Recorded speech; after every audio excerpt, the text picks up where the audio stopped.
Okay, அன்பு நண்பர்களுக்கு வணக்கம். இன்னையோட செஷன்ல நம்மளோட விஷால் சார் இருக்காரு. மரபணு ஜோதிடம் சம்பந்தப்பட்டும், ஜென்ரலா ஜோதிடம் சம்பந்தப்பட்டும் மற்ற விஷயங்கள் பத்தியும் நம்ம இன்னைக்கு நிறைய பேச போறோம்.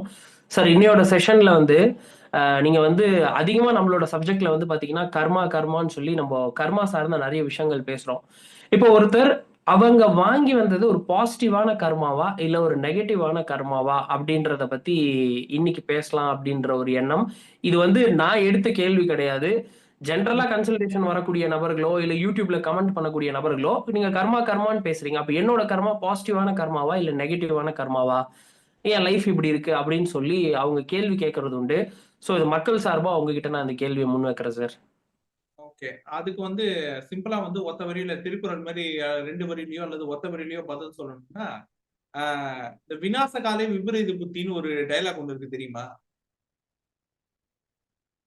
வி இல்ல வினா சார், நான் பெருசா அதை கேள்விப்பட்டது இல்ல. விநாச காலே விபரீத புத்தி. விநாச காலத்துல அதாவது விநாச காலம்னா என்ன? விநாசம்னா கெட்டது. டிஸ்ட்ரக்ஷன் இல்லையா? விநாச காலம்னா கெட்ட நேரம். விநாச காலே விபரீத புத்தின்னா என்ன அர்த்தம்னா, கெட்ட நேரத்துல புத்தி கூட விபரீதமா வேலை செய்யுமா? புரியுதா உங்களுக்கு? ஓகே.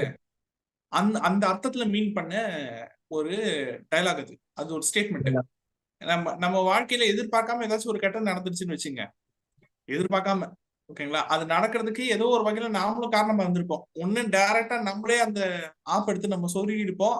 அப்படி இல்ல அப்படின்னா, அது நடக்கிறதுக்கு நம்ம அனுமதிச்சிருப்போம். இல்ல நம்மளே இத செயல்படுத்தியிருப்போம். ஆனா, நமக்கு எப்பவுமே டைம் மேல பழி போட்டு தானே பழக்கம். நமக்கு டிஃபால்ட்டா. நம்ம மேல இருக்கிற தப்ப ஒத்துக்கிற பழக்கமே 99% மக்களுக்கு கிடையாது. அப்ப அந்த மாரி ஆட்கள் உருவாக்கி வச்ச பழமொழி அது. விநாசகாலே விபரீத புத்தி. அப்ப கெட்ட நேரம் வரும்போது புத்தி கூட ஒழுங்கா வேலை செய்யாதாம். தப்பு தப்பா வேலை செய்யுமா. அதாவது என்னன்னா, இவங்க பண்ற தப்புக்கு காரணம் இவங்க கிடையாது. நேரம். ஓகேங்களா? இதுதான் அந்த அந்த வரியினுடைய அர்த்தம். ஓகேங்களா? இப்போ அந்த பழமொழியை டிஎன்ஏ அஸ்ட்ராலஜி நம்ம வச்சோம்னு வச்சுக்கோங்களேன். அத நம்ம அப்படியே ரிவர்ஸ் பண்ணுவோம். எப்படி தெரியுங்களா? விபரீத புத்தி தான் விநாச காலம். ஓகேங்களா? ஓகே. விநாச காலம் விபரீத புத்தி கிடையாது. விபரீத புத்தி தான் விநாச காலம். அப்படின்னா என்ன அர்த்தம்னா, கெட்ட நேரத்துல மூளை கெட்டதா வேலை செய்யாது. மூளை எப்ப கெட்டதா வேலை செய்யுதோ அப்பதான் கெட்ட நேரம் ஆரம்பிக்குதுன்னு அர்த்தம். அவ்வளவுதான். ஓகேங்களா? அது நம்ம மூளையா இருந்தாலும் சரி, நமக்கு எதிராளி நம்ம கூட இருக்கவங்களுடைய மூளையா இருந்தாலும் சரி. அவ்வளவுதான். ஒண்ணு பிரச்சனை நம்மள்ட்ட இருந்து துவங்கும், வெளியில போய் முடியும். அப்படி இல்லைன்னா வெளியில இருந்து நமக்கு வரும், நம்ம கிட்ட முடியும். சோ ஏதோ ஒரு டெட் எண்ட் இருக்குல்ல. கரெக்ட். அப்போ இப்போ நீங்க இப்போ இந்த கர்மா நல்லதா கெட்டதா அப்படின்னு கேட்கறவங்களுக்கு நான் சிம்பிளா ஒரு ஒரு கேள்வி கேட்கிறேன். இப்போ தலையெழுத்துன்னு எல்லாரும் சொல்றாங்கல்ல, இன் ஜெனரல் சொல்றாங்கல்ல. ஆமா சார். இப்போ நீங்க ஜோதிடம் ஆரம்பிச்ச காலத்துல இருந்து இன்னி வரைக்கும் அந்த தலையெழுத்துன்ற டேக் மாத்தவே முடியாது. அது மேல மக்களுக்கு ஒரு ஆழமான ஒரு நம்பிக்கை உண்டு. இன்னைக்கும் உண்டு.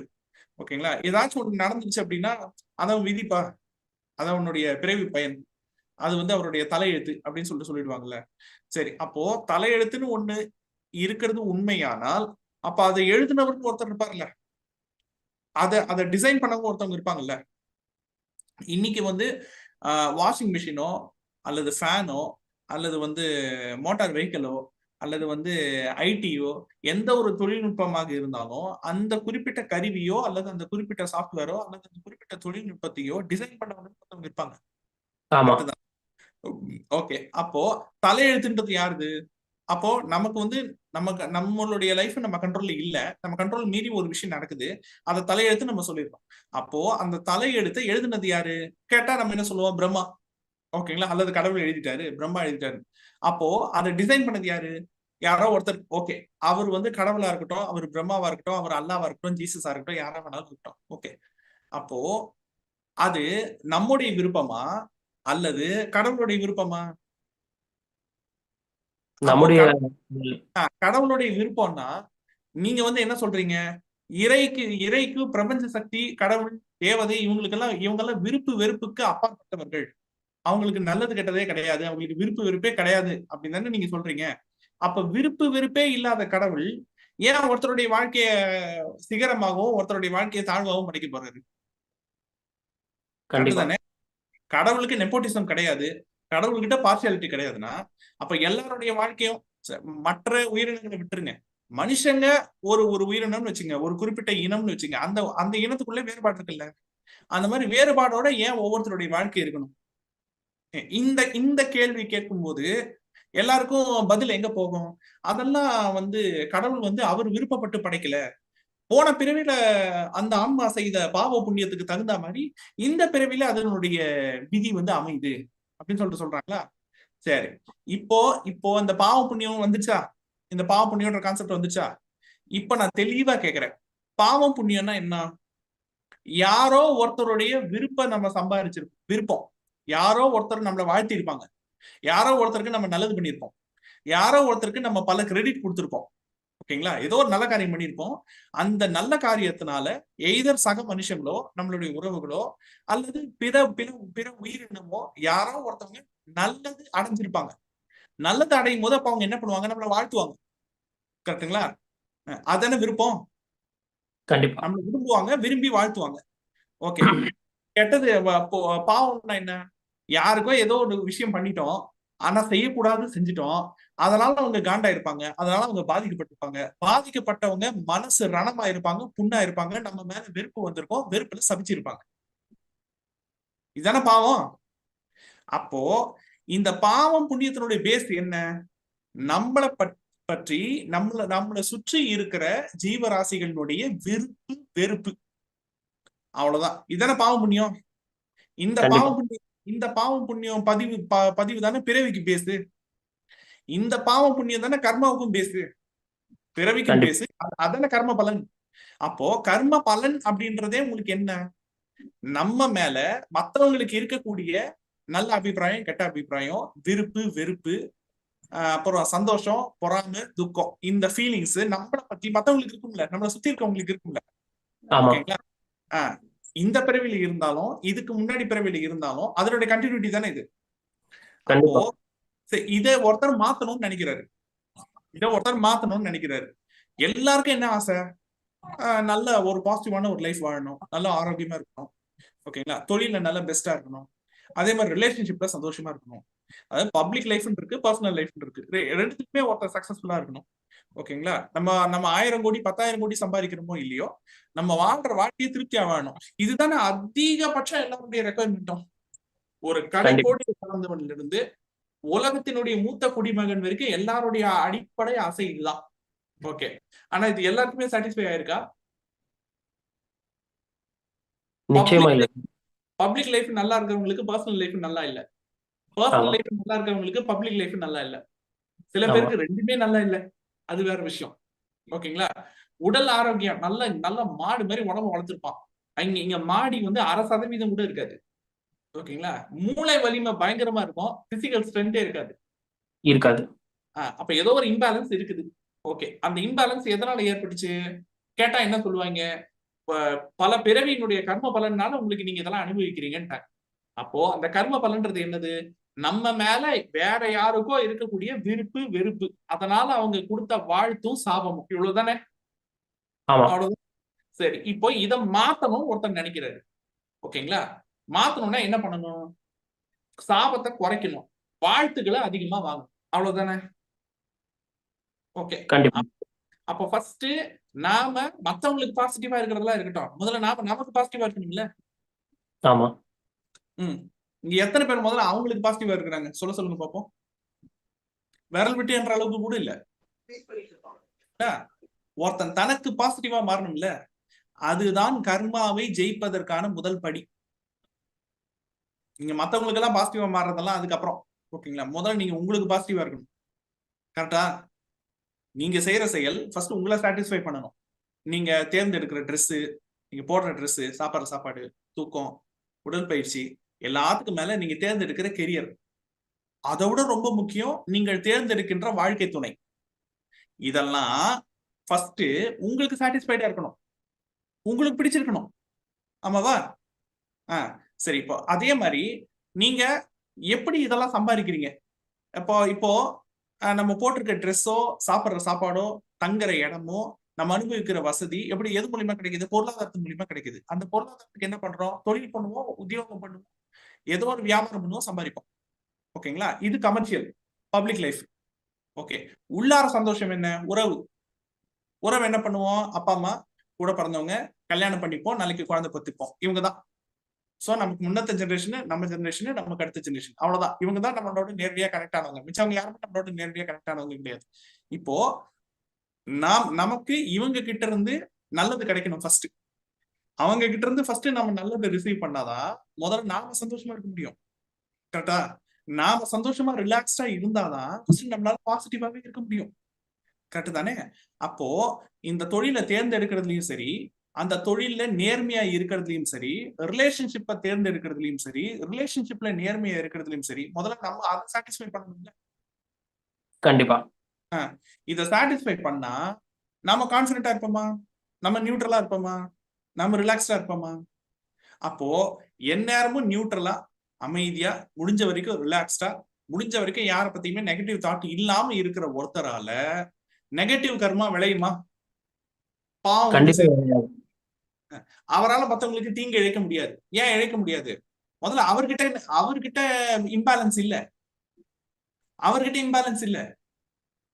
இன்னைக்கு வார்த்தைகளால மத்தவங்களை காயப்படுத்துறாங்கல்ல, ஆமா, வார்த்தைகளால மத்தவங்களை காயப்படுத்துறாங்க இல்லையா? அவங்கள பாருங்க, அவங்களே சைக்காலஜிக்கலா பாதிக்கப்பட்டிருப்பாங்க. ஆமா. புரியுதா உங்களுக்கு? ஏன்னா முதல்ல அவங்க சரியா இல்ல. நீங்க சந்தோஷமா இருந்தா நீங்க யாரையுமே திட்ட மாட்டீங்க ராகுல். கண்டிப்பா சார். நீங்க ரிலாக்ஸ்டா இருக்கிறீங்க, நீங்க பீஸ்ஃபுல்லா இருக்கிறீங்க, நீங்க ஜாலியா இருக்கீங்கன்னு வச்சுக்கோங்க.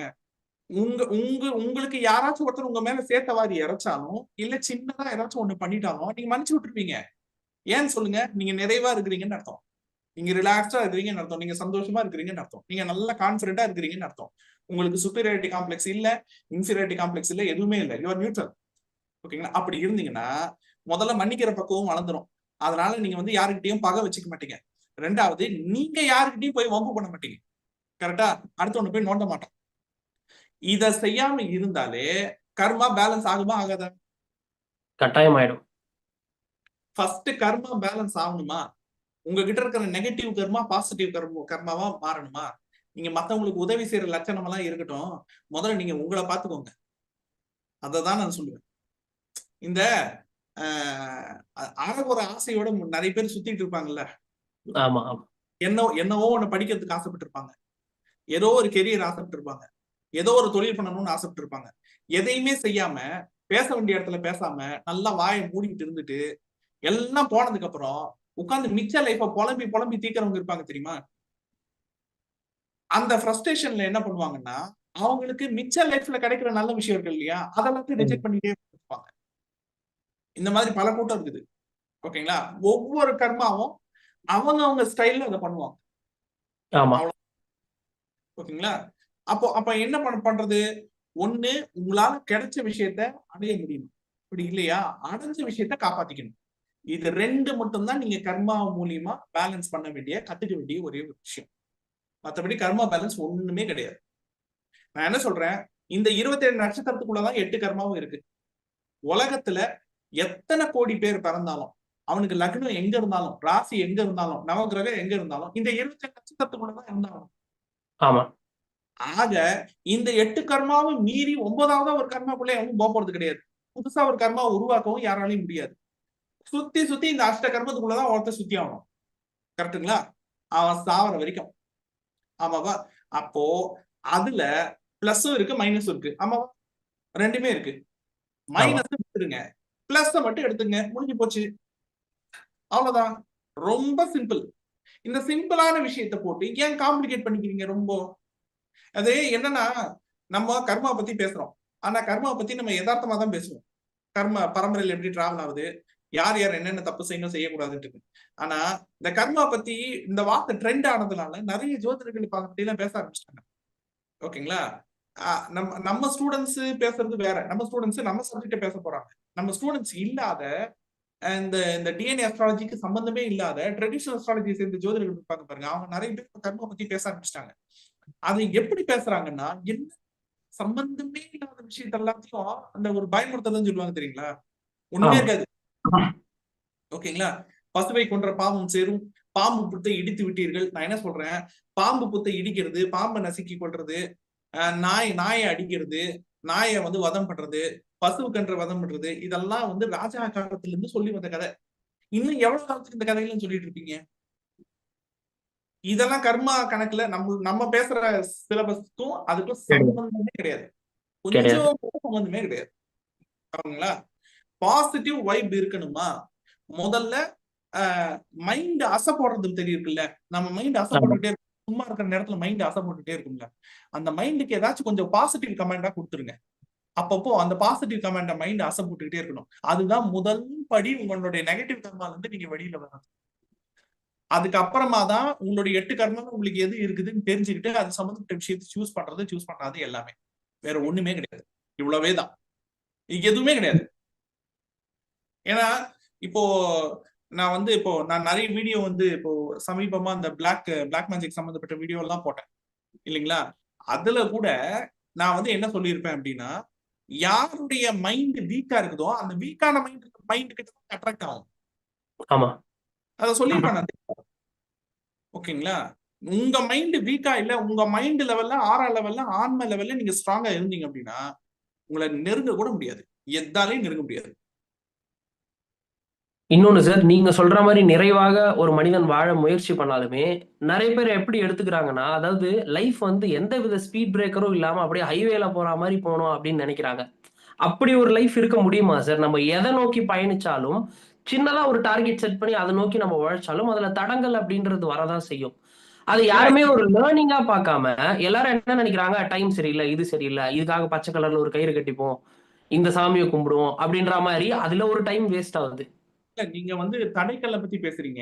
ஆனா இதுல நீங்க கவனிக்க வேண்டிய விஷயம் என்னன்னு தெரியுங்களா? முதல்ல இலக்கே என்னன்னு தெரியாம நிறைய பேர் ஓடிட்டு இருக்காங்க. அதுதான் அங்க பிரச்சனையே. தேவை என்னன்றது தெரியல, இலக்கும் என்னன்றது தெரியல.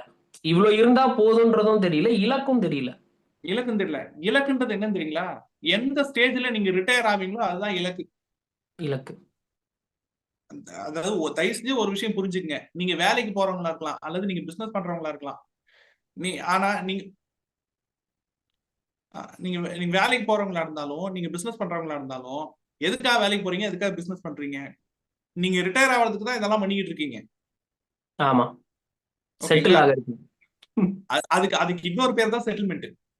ஆக்சுவலா அது பேர் என்ன தெரியுமா? ரிட்டையர்மெண்ட். ரிட்டையர்மெண்ட்னா என்ன தெரியுங்களா? ஓரளவுக்கு மேல உங்களுக்கு வயசாயிடும். வயசானதுக்கு அப்புறம் உங்களால உழைக்க முடியாது. ஓகேங்களா? அந்த டைம் உட்கார்ந்து சாப்பிடணும். ஓகேங்களா? அந்த டைம் பசங்க லைஃபையும் செட்டில் பண்ணணும். ஆனா பசங்களையும் டிபெண்ட் பண்ணி இருக்கக்கூடாது. கொஞ்சம் டிபெண்ட் பண்ணி இருக்கலாம். பிசிக்கலா டிபெண்ட் பண்ணி இருக்கலாம். ரொம்ப எக்கனாமிக்கலா டிபெண்ட் பண்ணி இருக்க கூடாது. அந்த டைம் உங்களுக்கு செல்ஃப் ரெஸ்பெக்ட்ன்றது ஒண்ணு வேணும். கரெக்டா? ஆமா, இதுதான் இப்ப வரைக்கும் மிடில் கிளாஸோட மைண்ட் செட். பணக்காரங்களை விட்டுருங்க, அவங்க கதையே வேற. இந்த 1000 கோடி, 2000 கோடி, 500 கோடி, 50,000 கோடி அந்த புண்ணியவான்களை பத்தி எல்லாம் நம்ம பேசல. நம்ம நம்மள மாதிரி பீப்புளை பத்தி பேசிட்டு இருக்கேன். நம்மள மாதிரி பீப்புளுடைய அதிகபட்ச லட்சியம் என்ன? ரிட்டையர் ஆகிறதுக்கு தான் ஓடிக்கிட்டு இருக்கோம். ஓகேங்களா? அப்போ இவ்வளவு இருந்தா நான் ரிட்டையர் ஆயிடுவேன்.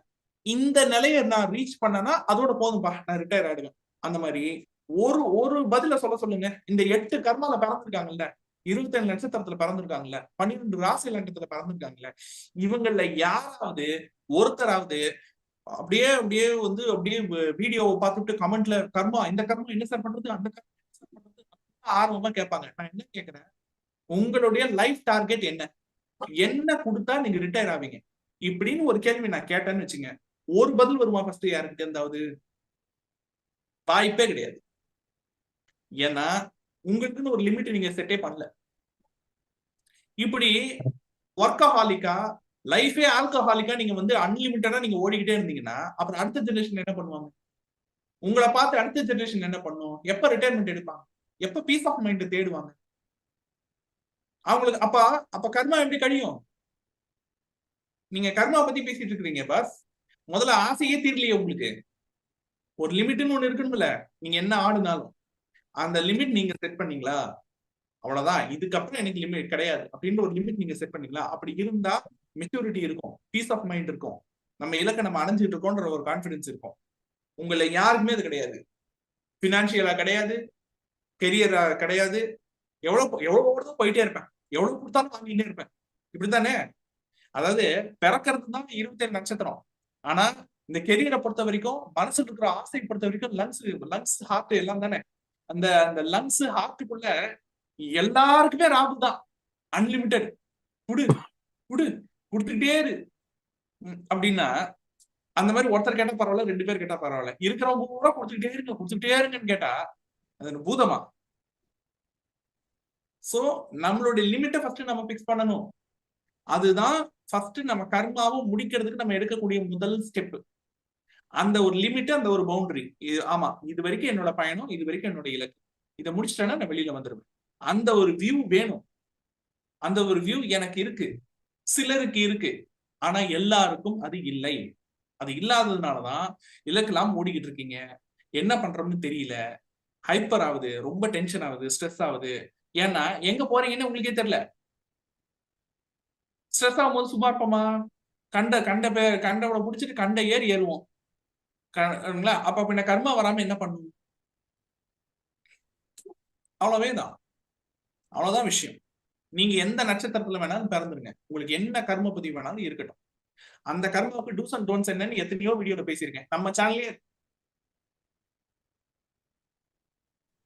சேனல்லே எத்தனையோ இன்டர்வியூல பேசியிருக்கோமா இல்லையா ராகுல்? இத கண்டிப்பா சார், கண்டிப்பா.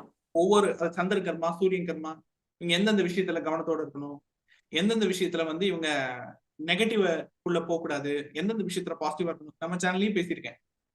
இப்ப ரீசெண்டா நான் பேசுற சேனல்லையும் பேசியிருக்கேன், எத்தனையோ சேனல் நான் பேசியிருக்கேன். 8 கர்மாவுக்கும் பேசியிருக்கேன், டீடைல்டா பேசியிருக்கேன். ஆனா என்ன விஷயம்னா எடுத்துக்கிறது இல்ல, அவ்வளவுதான். ஏன் எடுத்துக்கிறது இல்ல? உங்களுக்கு பத்தறது இல்ல. உங்களுக்கு கிடைக்கிற தகவலுடைய வேல்யூவை நீங்க வேல்யூ பண்றது கிடையாது. இன்னும் இன்னும் இன்னும் அடுத்த லெவலுக்கு போயிடுறீங்க. அப்போ அடுத்த லெவலுக்கு போகும்போது அந்த இன்ஃபர்மேஷன் உங்களுக்கு சீப்பா தானே தெரியும். அவ்வளவுதானே. அப்புறம் இன்னும் சிலர் நீங்க கொடுக்குற அட்வைஸ் எல்லாம் ஓகே சார், பட் அப்பப்போ நான் உணர்ச்சி வசப்பட்டுறேனே அப்படின்ற மாதிரி ஒரு கேள்வியை முன் வைக்கிறாங்க. சரி. அதாவது அவங்களோட உணர்ச்சிக்கு அவங்க வசப்பட்டுட்டாங்களாம், அதன் காரணமாக ஒரு விஷயத்த பண்ணிட்டாங்களாம், அது நடக்காம இருக்கிறதுக்கு என்ன வழி அப்படின்ற மாதிரி கேக்குறாங்க. ஓகே, உணர்ச்சிக்கு நீங்க வசப்பட்டுட்டீங்க அப்படின்னா அப்ப நீங்க உங்க கண்ட்ரோல்ல இல்லன்னு தானே அர்த்தம். அப்போ ஆமா, அப்ப நீங்க உங்களோட கண்ட்ரோல்ல இல்லைன்னா அதுக்கு டீசென்டான இங்கிலீஷ் வார்த்தை என்ன? Out of control. Out of control. Out of control. அப்ப அவுட் ஆஃப் கண்ட்ரோல்னு நீங்க விடுங்க. நீங்க ஒரு வண்டி ஓட்டுறீங்க, அந்த வண்டி உங்க பேச்ச கேட்கல, திருப்பிறீங்க, ஸ்டேரிங் திருப்பிறீங்க, வண்டி திரும்பாம ஸ்ட்ரைட்டா போகுது, என்ன ஆகும்? பிரேக் பிடிக்கிறீங்க, பிடிக்கல, வண்டி உங்களுடைய கண்ட்ரோல் விட்டு போயிடுச்சு, சிம்பிளா ஆக்சிடென்ட் ஆயிருமா? வண்டிக்கே அந்த நிலைமைன்னா நீங்களே உங்க கண்ட்ரோல்ல இல்லைன்னா அப்ப என்ன ஆகும்? அவ்வளவுதான். இதை விட நான் மோசமா ஏதாவது சொல்ல முடியுமா? ஓகேங்களா? எந்த ஒரு விஷயத்தையும் செய்யறதுக்கு முன்னாடி, சொல்றதுக்கு முன்னாடி, யோசிக்கிறதுக்கு முன்னாடி, எந்த ஒரு முடிவையும் எடுக்கிறதுக்கு முன்னாடி, நம்ம வாழ்க்கையில முக்கியமான முடிவுகளை எடுக்கிறதுக்கு முன்னாடி கொஞ்சம் யோசிங்க. கொஞ்சம் யோசிங்க. அதாவது இன்னைக்கு ஒண்ணு இல்ல ராகுல், இன்னைக்கு கடன் ஆயிடுச்சுன்னு நிறைய பேர் சொல்றாங்கல்ல. ஆமா, கடன் ஆயிடுச்சுன்னு நிறைய பேர் சொல்றாங்கல்ல. அந்த கடன் ஆயிடுச்சுன்னு சொல்றவங்கல்ல இந்த வீடியோவை பார்த்துட்டு இருக்கிறவங்க, அதுல அந்த ஒரு 100 பேர்ல அட்லீஸ்ட் ஒரு 70-80 பேராவது உங்க மனசாட்சி தொட்டு சொல்லுங்க, நான் சொன்ன விஷயத்தை நீங்க பண்ணிருக்கீங்களா இல்லையான்றத கொஞ்சம் கன்ஃபார்ம் பண்ணுங்க. இந்த கடன் ஆயிடுச்சு, கிரெடிட் கார்டு நான் கையில வச்சிருக்கேன், இஎம்ஐ எனக்கு இவ்வளவு இருக்கு, இவ்வளவு டார்கெட் இருக்கு, அதனால நான் ரொம்ப ஸ்ட்ரெஸ்ல இருக்கேன், அதனால வேற எதை பத்தியுமே என்னால யோசிக்க முடியல, பிசினஸ்க்கு பிளான் பண்ண முடியல அப்படின்னு சொல்லிட்டு சொல்றாங்கல்ல.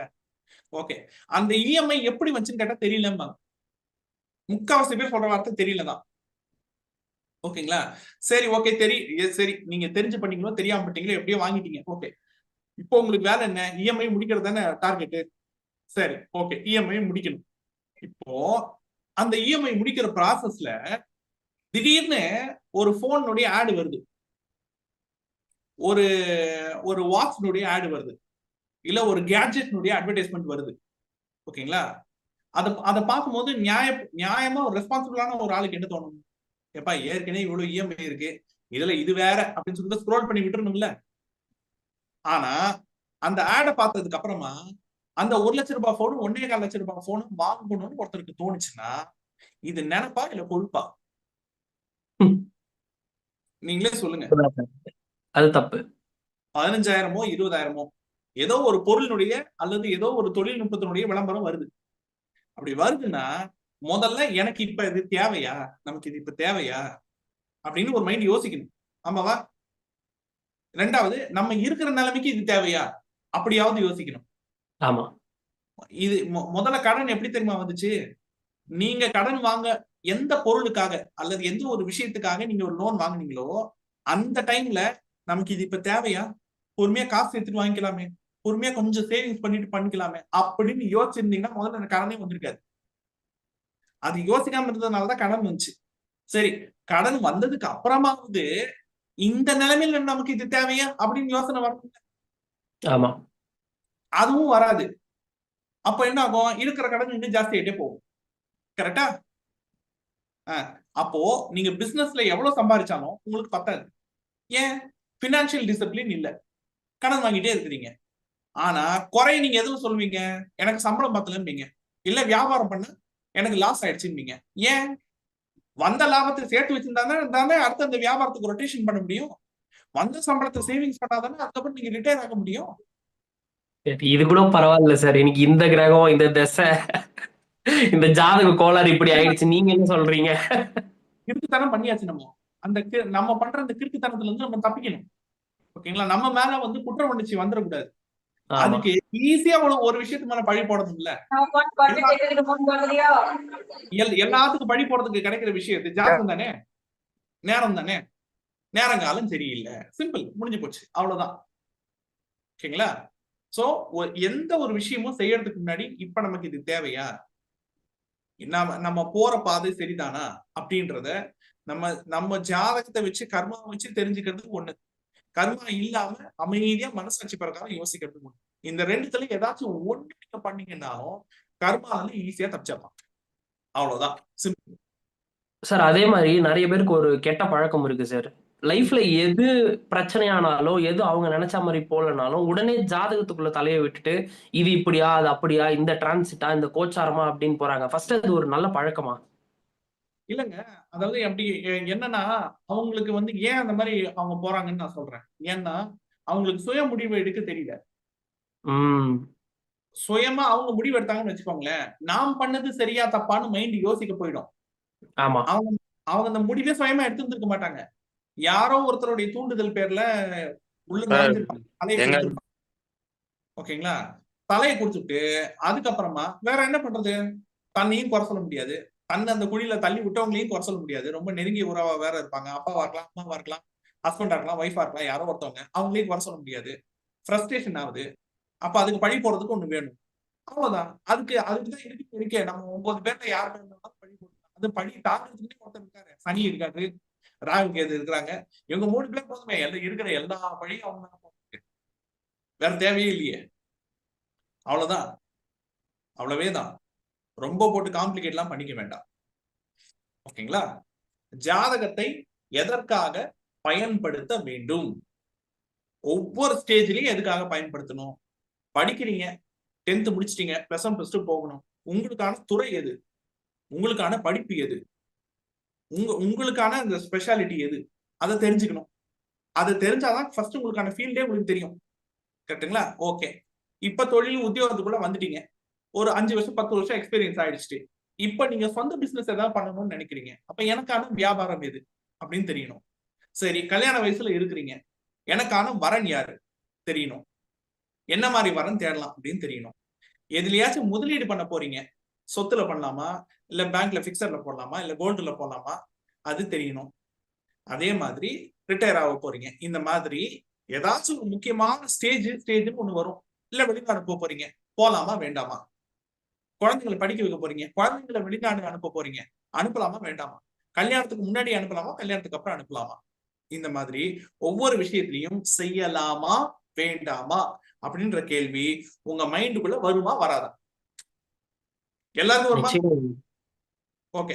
ஆனா நீங்க சொல்ற இந்த ஸ்டேஜ் எல்லாத்துலயுமே பெரும்பாலான மக்கள் என்ன பண்றாங்கன்னா, அவங்களுக்கு ஆசை விருப்பம்னு ஒண்ணு இருக்கும். இந்த சமயத்துல பெரும்பாலான நபர்கள் ஜாதகத்தை எடுத்துட்டு வர்றதே கிடையாது. இந்த சமயத்துல அவங்களுக்கு விருப்பமான ஒரு செயலை செஞ்சுட்டு அது தப்பான உடனே நம்மகிட்ட கொண்டு வராங்க. நீங்க சொல்ற இந்த காலகட்டத்துலதான் ஒரு ஜோதிடத்தை பணம் கட்டி அவங்க கன்சல்டேஷனே கேட்கணும், நியாயமா? ஆமா. அதை விட்டுட்டு எல்லாம் முடிஞ்சிடும். முடிஞ்சதுக்கு அப்புறம் அதை ஆக்சுவலா சோழியை முடிச்சது அவன் தான். முடிச்சுட்டு அவர் வந்து என்ன தெரியுமா பண்ணுவாரு? தப்பு நடந்துருச்சு பாரு, எனக்கு அது தப்பு நடந்துருச்சு அப்படின்னு சொன்னாலே எனக்கு சொல்லுவாங்க, எரியக்கூடாத இடம் எரியும், அந்த மாதிரி எரியும். அதனால தப்பு நடந்துருச்சு, ஒத்துக்கோங்க. ஆமா, தப்பு நான் தான் பண்ணிட்டேன். அறிவு கெட்டத்தனமா நான் தப்பு பண்ணிட்டேன் ஒத்துக்குங்க. அதுல எந்த எந்த ஒரு கில்ட்டியும் இல்ல. சார் தவறு செய்யறது மனித இயல்பு சார். யார் வேணாலும் செய்வாங்க சார். நம்மளுடைய எல்லா கணக்கும் சரியா தான் இருக்கணும்னு அவசியமும் கிடையாது. கட்டாயம். ஏதோ ஒரு விதத்துல நம்ம நல்லவங்க நினைச்சு பழகுவோம், ஏமாத்திட்டு போவாங்க, முதல்ல குத்திட்டு போவாங்க. ஆனா நம்ம வந்து நல்லவங்க கெஸ் பண்ணி வச்சிருப்போம். கரெக்டுங்களா? அது நடக்கும். அது இயல்பு. அப்போ என்னன்னா தவறு ஒத்துக்குங்க. ஆமாங்க நான் அவரை நம்பிட்டேன். ஆமாங்க நான் ஏமாத்துறேன். ஆமாங்க இப்படி நடந்துச்சுன்னு சொல்லாதீங்க. நான் பண்ணிட்டேன். அவ்வளவுதான், முடிஞ்சு போச்சு. சரி, அடுத்து என்ன பண்ணலாம்? முடிஞ்சு போச்சு. முடிஞ்சு போன விஷயத்தை யாராலும் மாத்த முடியுமா? இல்ல ரிவர்ஸ் பண்ண முடியுமா? எந்த ஜோதிடராலும் முடியாது. சரி, இனி ஒரு விஷயம் செய்ய போறேன். அது செய்யலாமா வேண்டாமா, என்ன பண்ணணும், அவ்வளவுதான். அதுக்கு மட்டும்தான் ஜோதிடம். வேற எதுக்குமே ஜோதிடம் அல்ல. ஜோதிடம்ன்றது ஒரு கூகுள் மேப் மாதிரி. கூகுள் மேப்ன்றது என்னன்னா உங்களுக்கு ரூட் தான் காட்டும். நீங்க போயிடுவீங்களா மாட்டீங்களான்னா அதுல போட்டிருக்காது. ஓகேங்களா? அந்த பழக்கத்தை முதல்ல நிறுத்துங்க. தாராளமாக உருப்படலாம், தாராளமா மேன்மைக்கு வரலாம்.